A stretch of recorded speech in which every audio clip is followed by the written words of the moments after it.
I'm Ephraim Graham. The crisis in Iraq is dismantling 8 years of American sacrifice to stabilize that country.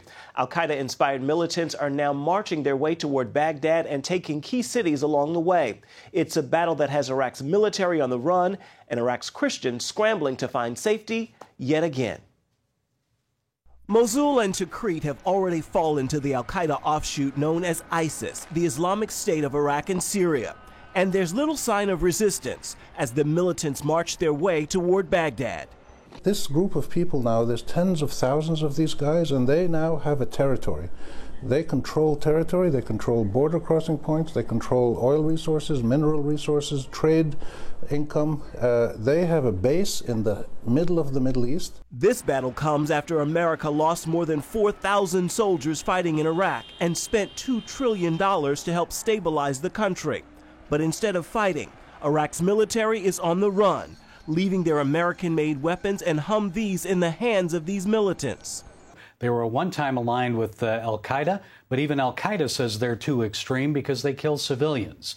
CBN international correspondent Gary Lane. I think it shows you that you can provide the most advanced weaponry, you can provide the training, but what do you do about someone's will if they don't have the will to fight? Many of these Iraqi fighters laid down their weapons, they abandoned their uniforms, you could see them lying in the streets. They don't have the will to give their lives for al-Maliki and his government. The Prime Minister has asked citizens to take up arms as Iraqi forces are fleeing, but citizens are on the run as well.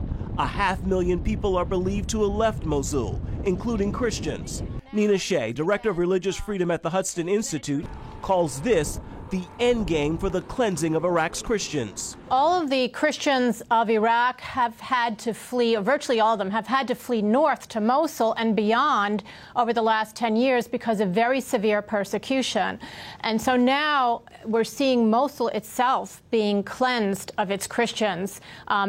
There's virtually no Christians left in Mosul, and all the churches are closed. Nina Shea is calling on the White House to take action on behalf of these Christians and innocent Iraqi people.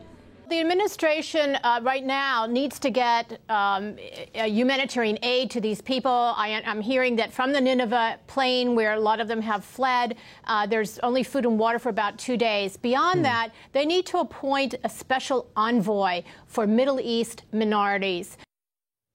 The Iraqi government has asked the U.S. to carry out airstrikes, but right now there is no sign the U.S. wants to get involved.